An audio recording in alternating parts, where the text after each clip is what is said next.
स्वागत है। आज हम एक बहुत ही दिलचस्प और प्राचीन संवाद पर बात करने वाले हैं। जी हाँ, एक ऐसा संवाद जो सृष्टि के संतुलन से जुड़ा है। प्रसंग ये है कि ब्रह्मा जी और विष्णु जी बाकी देवताओं के साथ शिव जी के पास पहुंचे हैं, एक खास अनुरोध लेकर। हाँ, और अनुरोध भी बड़ा अनोखा। वो चाहते थे कि भगवान शिव, जो मतलब एकदम योगी हैं, तपस्या में लीन, बिल्कुल परम वैरागी, हाँ, वो सती से विवाह कर लें। यही तो बात है कि आखिर देवताओं ने एक विरक्त योगी से विवाह का आग्रह क्यों किया? मतलब क्या वजह थी? सही सवाल है। स्रोत बताते हैं कि शिवजी भी चौंक गए थे। उन्होंने पूछा भी कि भाई आप लोग पत्नियों सहित यहाँ कैसे? क्या बात है, बताओ। अच्छा, हाँ, तो वहीं से ब्रह्मा जी ने बात शुरू की।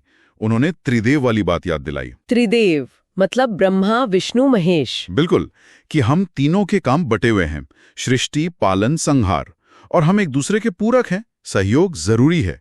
ये तो ठीक है, पर इसमें विवाह की क्या जरूरत आन पड़ी? जरूरत खास थी। ब्रह्मा जी ने भविष्य की तरफ इशारा किया, कहा कि आगे चलकर कुछ ऐसे असुर आएंगे। असुर? हाँ, जिनका संहार या तो आदि शक्ति माया ही कर सकती है, या फिर शिवजी के वीरे से जन्मा पुत्र। ओहो, तो ये देवताओं के लिए बड़ी चिंता की बात रही होगी। बिल्कुल, और एक और पहलू था। ब्रह्मा जी ने शिवजी की अत्यधिक करुणा की तरफ भी इशारा किया। करुणा? लेकिन करुणा तो अच्छी बात है, उसमें क्या चिंता? चिंता ये थी कि शिवजी इतने करुणावान हैं, राग द्वेष से इतने परे हैं कि कहीं वो सृष्टि के संहार वाले जरूरी काम में बाधा न बन जाएं। मतलब अगर बड़े अपराधी असुर भी उनकी दया से बच जाएं, तो फिर तो संतुलन बिगड़ जाएगा। सही बात है। हाँ, और इसी बात पर ब्रह्मा जी ने शिवजी को उनकी एक पुरानी प्रतिज्ञा भी याद दिलाई। शिवजी की प्रतिज्ञा कौन सी? कि वो रुद्र रूप में संहार का काम करेंगे और लोक कल्याण के लिए, मतलब एक स्त्री से विवाह भी करेंगे। अच्छा, तो ब्रह्मा जी ने कहा कि जैसे विष्णु जी के साथ लक्ष्मी जी हैं, उनके साथ सावित्री जी हैं, जी, वैसे ही शिवजी को भी अपनी लीला और काम के लिए एक सहधर्मिणी चाहिए। तो शिवजी ने क्या कहा फिर? मान गए आसानी से? अरे नहीं, बिल्कुल नहीं। पहले तो उन्होंने साफ मना कर दिया।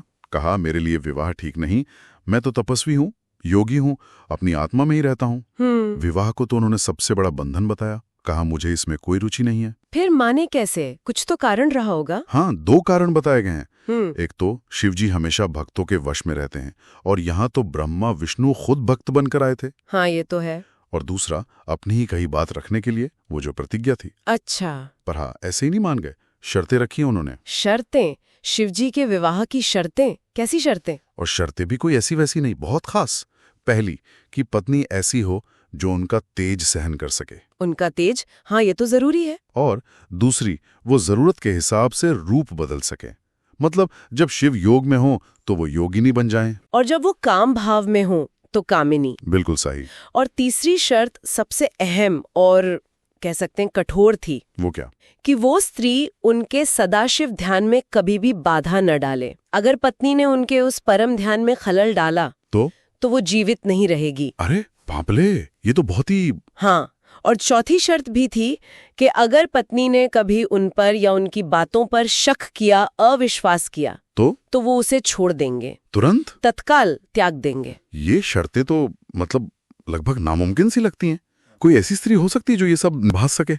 ब्रह्मा जी ने क्या कहा? ब्रह्मा जी के पास जवाब था। उन्होंने तुरंत कहा, हाँ, ऐसी एक ही कन्या है, दक्ष प्रजापति की पुत्री सती। सती? उन्होंने बताया कि सती कोई साधारण कन्या नहीं है, वो स्वयं आदिशक्ति उमा का ही अवतार है, और वो इसीलिए आई है पृथ्वी पर। वो शिवजी को पति रूप में पाने के लिए बहुत कठिन तपस्या कर रही हैं। तो ब्रह्मा जी ने कहा कि शिवजी जाके सती को वरदान दे, हाँ, कि आप तपस्या स्थल पर जाइए, दर्शन दीजिए, वरदान दीजिए और विवाह कीजिए। और विष्णु जी वो सहमत थे? जी हाँ, विष्णु जी ने भी समर्थन किया।